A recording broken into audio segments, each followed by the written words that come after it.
বিগত 3টি নির্বাচন ব্যবস্থা নিয়ে যখন নানা প্রশ্ন ছিল, ঠিক তখন 5 আগস্টের পর নতুনভাবে প্রশ্ন, নতুন যে নির্বাচন হবে তা কতটা প্রশ্নাতীত হবে। নির্বাচনের নানা বিষয় নিয়ে আজ আলোচনা করতে চাই ভোটের ট্রেনের 65তম পর্বে। সঙ্গে আছি আমি নাজমুস সাকিব। আজ নানা বিষয় নিয়ে কিন্তু কথা বলেছে নির্বাচন কমিশনার থেকে শুরু করে রাজনৈতিক দলগুলো কি বলেছে সেটাই আজ আমরা দেখে আসতে চাই। শুরুতেই দেখে আসতে চাই যে আজকে নির্বাচন কমিশনারের সঙ্গে একটি বৈঠক ছিল ইউরোপীয় ইউনিয়নের। সেখানে মাইকেল মিলার কিন্তু বলেছেন যে বাংলাদেশকে আন্তর্জাতিক মানের নির্বাচন করতে সাহায্য করবে ইউরোপীয় ইউনিয়ন। এবং ঠিক তার পরপরই এম নাসির উদ্দিন তিনি কথা বলেছেন, অর্থাৎ যিনি ইসি প্রধান, তিনি বলেছেন যে ইউরোপীয় ইউনিয়ন মনে করছে সংস্কারের জন্য সময়টা কম হয়ে যাচ্ছে। এবং আবুল ফজল মোহাম্মদ সানাউল্লাহ তিনি কিন্তু বলেছেন যে ডিসেম্বরকে সামনে রেখে জাতীয় নির্বাচনের প্রস্তুতি কিন্তু তারা নিচ্ছেন এবং তার জন্য যা যা করা দরকার সেই কাজগুলো তারা কিন্তু করছেন। এবং বিএনপির অন্যতম নেতা শামসুজ্জামান দুদু তিনি কিন্তু বলেছেন যে নির্বাচন ছাড়া গণতন্ত্র উত্তরণের আর কোনো পথ নেই। অর্থাৎ আজকে যারাই কথা বলেছেন তার মধ্যে সব মিলে আসলে বলাই যায় যে নানা ধরনের কথাবার্তা কিন্তু বলেছে। এবং নির্বাচন যেই ব্যবস্থা কিংবা নির্বাচন কত দ্রুত এগিয়ে আনা যায় সেসব বিষয় নিয়েও কিন্তু তারা বলেছেন। সেসব বিষয় নিয়ে আমরা আলোচনা করব। দেখছেন ভোটের ট্রেন। আজ আমাদের সঙ্গে যুক্ত আছেন বিএনপির চেয়ারপারসনের উপদেষ্টা জয়নুল আবদিন ফারুক। জয়নুল আবদিন ফারুক, আপনাকে স্বাগত ভোটের ট্রেনে। আমরা শুরুতেই জানতে চাই যে ইউরোপিয়ান ইউনিয়ন কিন্তু যিনি প্রতিনিধি মিলার তিনি আজকে বলেছেন যে সংস্কারের যে সময়টা সেটা আসলে আরও বেশি সময় হলে সেটা সম্ভবত ভালো হতো বলে তিনি বলেছেন। এই বিষয়টা নিয়ে আপনার মতামত জানতে চাই। দেখুন, আপনি তো একটা প্রতিষ্ঠিত ইলেকট্রনিক চ্যানেল। আমি যদি উল্টো আপনার কাছে প্রশ্ন করি, আপনি যদি দুর্ভাগা হইতেন, আপনি যদি 16 বছরে বাংলাদেশের হাসিনার অত্যাচারে জর্জরিত থাকতেন, আপনি যদি মির্জা আলমগীরের মতো 150 মামলার আসামি হতেন, আপনার আব্বাস গহসের মতো যদি মায়ের খেতেন, আমার মতো দীর্ঘদিন জেলে খাটতেন, তাহলে এই প্রশ্নটুকুর উত্তর আপনি এইভাবেই দিতেন আমি যেভাবে এখন দিব। প্রশ্নটা হলো সংস্কার কম সময়। উনি বাংলাদেশের টোটাল পরিবেশ সম্বন্ধে জেনেই যদি একথা বলে থাকেন, আমি এটা নিয়ে কোনো মন্তব্য করব না। কিন্তু বাংলাদেশে 18 কোটি জনগণের যে রক্তাক্ত বিপ্লব, যেই বিপ্লবটা জন্ম দিয়েছে, যে বিপ্লব শুরু করেছে বাংলাদেশ জাতীয়তাবাদী দলের ভারপ্রাপ্ত চেয়ারম্যান তারেক রহমানের নেতৃত্বে 16 বছর, সেই 16 বছরের ইতিহাস পর্যালোচিত করলে জুলাই আগস্ট বিপ্লবকে পুরো দমে সমর্থন দেওয়ার পর ছাত্র জনতার বিপ্লব আজকে শেখ হাসিনা বিদায় নিয়েছে, অস্বীকার করার কোনো কারণ নাই। খোকন মুগ্ধের রক্তের প্রতি অস্বীকার করারও কোনো যুক্তি আমাদের নাই। কিন্তু নির্বাচন নিয়ে যে কথাটুকু আজকে বলছেন, নির্বাচন কমিশনের সাথে আলাপ করে, সেটা ওনার ব্যক্তিগত কথা। কিন্তু বাংলাদেশের পরিবেশ পরিস্থিতি, বাংলাদেশের বর্তমান রাজনৈতিক অবস্থা, একজন এক কথা বলছেন কেন, দ্রব্যমূল্যের ঊর্ধ্বগতি কেন হচ্ছে, আজকে সচিবালয় হাসিনা নাই, হাসিনার প্রেতাত্মারা কেন স্লোগান দিচ্ছে মহার্ঘ ভাতা চাই, মহার্ঘ ভাতা নিয়ে জনপ্রশাসন সচিব একটা কথা বলবেন, অর্থমন্ত্রী সেটা জানবেন না বলবেন। এইসব বিষয়গুলো পর্যালোচনা করে জাতীয়তাবাদী শক্তির সাথে যারা বিগত আন্দোলনে গণতন্ত্র পুনরুদ্ধার সংগ্রামে নিয়োজিত ছিল, তাদের দাবি সংস্কার চলবে, নির্বাচনের তফসিলও চলবে। সেই সংস্কার এবং নির্বাচনের ম্যাপ দেওয়া আছে, রোডও দিতে হবে কোন পথে আমরা নির্বাচনে যাব, তাহলে বুঝতে পারবো সেই সময়টুকু কতক্ষণ। এখনো নির্বাচনের তারিখে ঘোষণা করা হয়নি। সেখানে আমি মনে করি এই বিষয়ে ইউরোপীয় ইউনিয়ন বলেন, নির্বাচন কমিশন বলেন, নির্বাচন কমিশন তার একক সিদ্ধান্ত, যেহেতু এমন নির্বাচন কমিশন নাই যে নির্বাচন কমিশনে 2014 সালে বিনা ভোটে নির্বাচন করেছে, 2018 সালে এমন নির্বাচন করেছে দিনের ভোট রাতে, 2024 সালে ভাই আর ডামি নির্বাচন, সেই নির্বাচন কমিশন এখন নাই। সর্বজন স্বীকৃত এমন একজন গুণী ব্যক্তিকে নির্বাচন প্রধান করা হয়েছে, যিনি বাংলাদেশের সাময়িক ব্যবস্থা বিশ্লেষণ করে একটা নির্বাচনের তারিখ ঘোষণা করবেন। কিন্তু সেক্ষেত্রে আমার আসলে আপনি বলছিলেন যে নির্বাচন এবং সংস্কার সেই বিষয়টা একসঙ্গে চলাচলের কথা, সেক্ষেত্রে কি ধরনের সংস্কার জরুরি বলে মনে করছেন? আরে সংস্কার তো আমরা নিষেধ করছি না, এমন সংস্কার করেন যে সংস্কার 14, 18, 24-এর মতো নির্বাচন হবে না, যে সংস্কার নির্বাচন কমিশন প্রধান বলবে না আমি ঘুমিয়েছিলাম, এমন নির্বাচন হবে না যে নির্বাচনে মৃত ব্যক্তি ভোট দিতে পারবে, এমন নির্বাচন হবে না যে নির্বাচনে প্রিজাইডিং অফিসার নির্দেশিত হইয়া সমস্ত ব্যালট পেপার কেটে একটি মার্কা, নির্দিষ্ট মার্কায় বাক্স ভরে দিবে, এমন নির্বাচন হবে না যে নির্বাচন বিশ্বের দরবারে কোথাও গ্রহণযোগ্য হবে না অ্যাকসেপ্ট ইন্ডিয়া ছাড়া।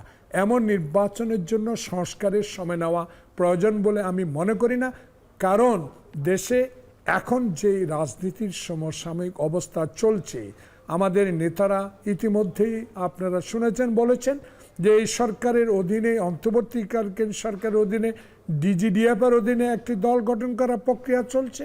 আবার এমন কথা আমরা শুনতে পাচ্ছি যে নির্বাচন বিলম্বিত করে একটা ষড়যন্ত্র চলছে। তাহলে এই ষড়যন্ত্রের কারণে বিএনপি না, শুধু বাংলাদেশে 18 কোটি মানুষ যে জন্য আন্দোলন করেছে সে আন্দোলন নস্যাৎ হয়ে যাবে।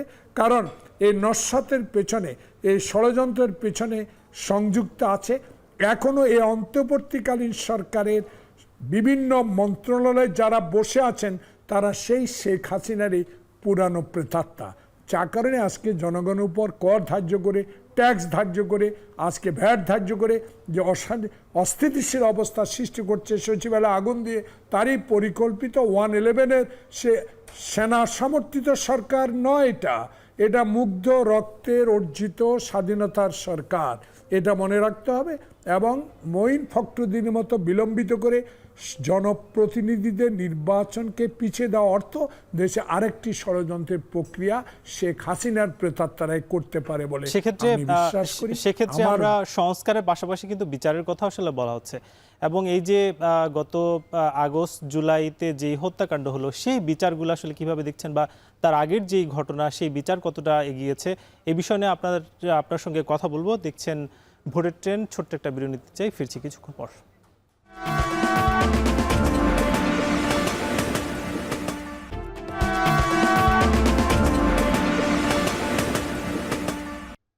ভোটের ট্রেনে আবারও স্বাগত। আমাদের সঙ্গে যুক্ত আছেন বিএনপির চেয়ারপারসনের উপদেষ্টা জয়নুল আবদিন ফারুক।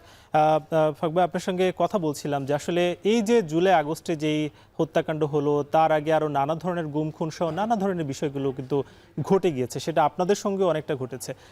এই যে বিচারগুলো, সেই বিচারগুলোর প্রক্রিয়া আপনি কতটা দেখছেন এবং কতটা আসলে গতি পাচ্ছে বলে মনে হচ্ছে?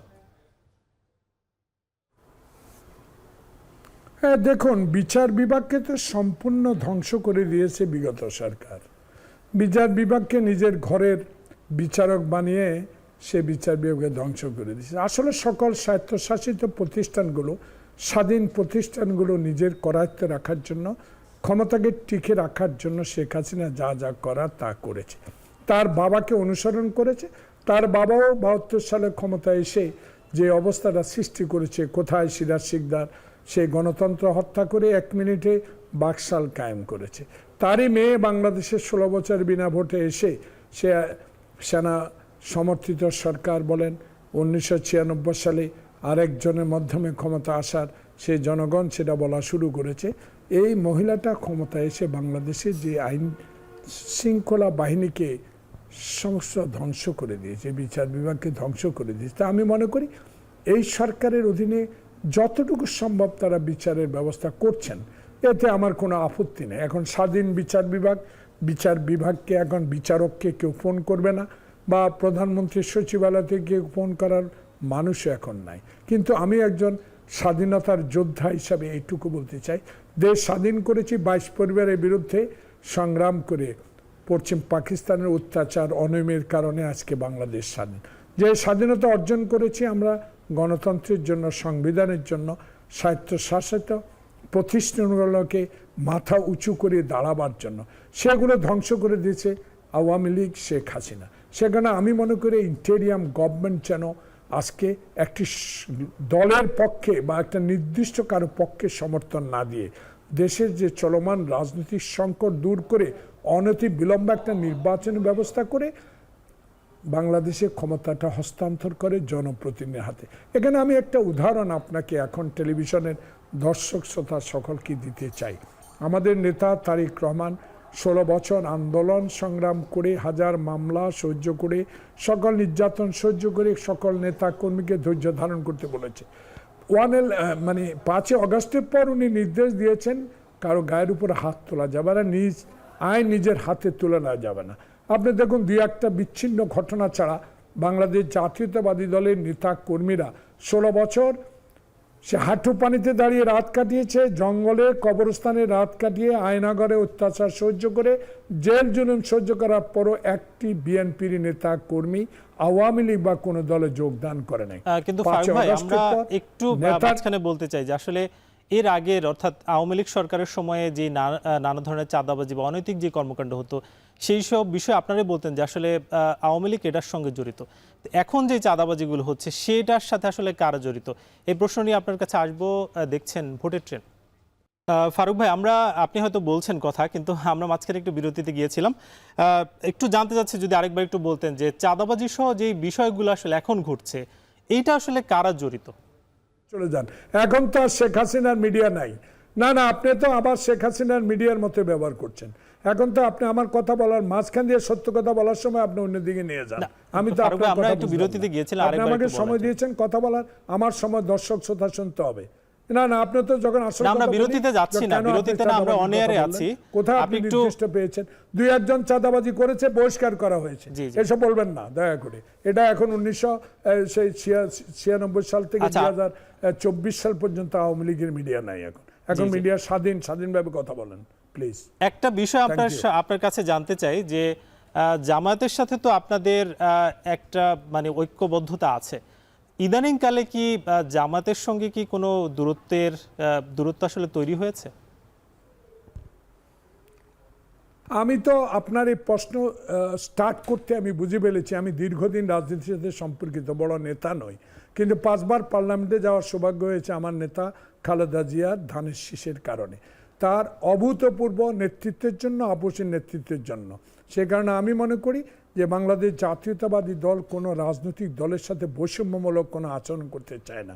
রাজনৈতিক ঐক্য, রাজনৈতিক সিদ্ধান্ত, রাজনৈতিক জোট থাকতে পারে, কিন্তু 5 আগস্টের পর যদি কেউ বলে যে 16 বছরের সকল অন্যায়কে ক্ষমা করে দেওয়া হবে, সেটা আমরা রাজনৈতিক কর্মী হিসেবে মেনে নিতে রাজি না। আমি একটা বইয়ের উদাহরণ আপনার দিই।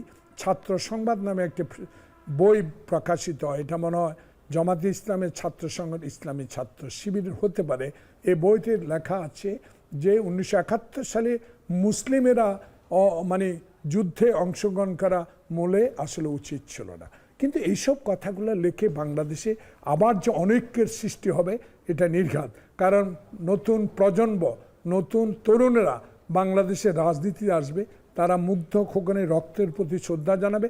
যারা আবার নতুন দল করে বাংলাদেশে ক্ষমতা আসতে চাইবে, দল গঠন করবে, স্বাগত, কিন্তু এমন অনেক কথা বলে অনৈক্য সৃষ্টি করা যাবে না যে অনৈক্যে বাংলাদেশে আবার শেখ হাসিনার প্রেতাত্মারা ষড়যন্ত্রে লিপ্ত হতে পারে বলে আমি মনে করি।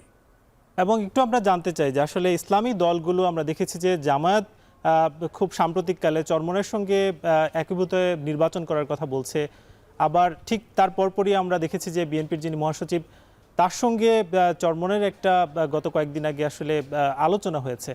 আসলে ইসলামিক দলগুলোকে কি বিএনপি আগের থেকে অনেকটা কাছে আনার চেষ্টা করছে কিনা, কি মনে হচ্ছে আপনার কাছে? দেখুন, তারেক রহমানের একদিন উদ্ধৃতি দিয়ে আমি বলতে চাই, উনি বলেছে আন্দোলনরত সকল দলের সাথে ঐক্যমতে আমি নির্বাচনে অংশগ্রহণ করব। আমি যদি একক সংখ্যাগরিষ্ঠতা পাই, সকল দলের নেতৃত্ব নিয়ে আমি সরকার গঠন করব। এই বিষয়ে উল্লেখ করে আপনার এখন টেলিভিশনের দর্শক শ্রোতাদের উদ্দেশ্যে বলতে চাই, আমরা আগে বলেছি ঐক্য চাই, অনৈক্য নয়। গণতন্ত্র চাই, সংবিধান মাথার উপর রাখতে চাই, বিচার বিভাগ স্বাধীনতা চাই, দুর্নীতি মুক্ত দুদককে স্বাধীনভাবে কাজে লাগাবার ব্যবস্থা করতে চাই, এবং এমন একটি বিষয়ে চরমনায় পীরের সাথে আমাদের নেতা মির্জা ফখরুল ইসলাম নিয়ে অনেক কটূক্তি, অনেক কথা আমি অনেক ওমরা করতে গিয়ে আমি শুনেছি। আমি আল্লাহর দরবারে শুধু এটুকু বলেছি, আল্লাহ, একজন সরল সোজা সৎ ব্যক্তি যিনি বাংলাদেশ জাতীয়তাবাদী দলের দীর্ঘ 16 বছর সকল অত্যাচার সহ্য করে মহাসচিবের দায়িত্ব পালন করছেন। উনি চরমনায় পীরের সাথে যে আলাপ আলোচনা করে ঐক্যের ডাক দিয়েছেন, সেটাকে বাংলাদেশের মানুষ এবং আমি একজন রাজনৈতিক কর্মী হিসাবে স্বাগত জানাই। জনাব ফারুক, আপনি অসুস্থ, তারপর আমাদের সঙ্গে যুক্ত হয়েছেন এবং সবগুলো প্রশ্ন খুবই সুন্দরভাবে আপনি আমাদেরকে জানিয়েছেন, এজন্য অসংখ্য ধন্যবাদ। ভোটের ট্রেনে নিচ্ছি ছোট্ট একটা বিরতি, ফিরছি কিছুক্ষণ পর।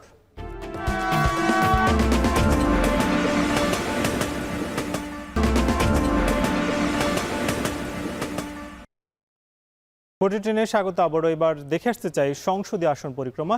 আমরা কথা বলবো সিরাজগঞ্জ 4 আসন নিয়ে। সিরাজগঞ্জ যেই 4 আসন, সেটা সংসদীয় আসন 65 এবং সীমানা উল্লাপাড়া উপজেলা নিয়ে কিন্তু এটা গঠিত এবং মোট জনসংখ্যা 5,40,156 জন এবং এখানে ভোটার রয়েছে 3,91,114 জন এবং পুরুষ ভোটার 1,99,075 জন এবং নারী ভোটার 1,92,039 জন। আজকে ভোটের ট্রেনে নানা বিষয়ে কথা হলো, সেই সব বিষয়ে আসলে আমাদের সঙ্গে কিন্তু অতিথিও যুক্ত ছিলেন জয়নুল আবদিন ফারুক। তিনি যেটা বলছেন যে নির্বাচন এবং সংস্কার যদি একসঙ্গে এগিয়ে নেওয়া যায়, সেক্ষেত্রে আগামীতে নতুন একটি বাংলাদেশ উপহার পাবে দেশের মানুষ এবং আগামী দিনের যে নানা ধরনের বিগত যে নির্বাচনের যে অবস্থা ছিল, সেটার চেয়ে একটি ভালো নির্বাচন কিন্তু আগামী দিনের তিনি প্রত্যাশা করেন। আজকের ভোটের ট্রেনেই ছিল আয়োজন। আগামীকাল নতুন কোনো বিষয়ে আমরা আলোচনা করব। সবাইকে শুভরাত্রি।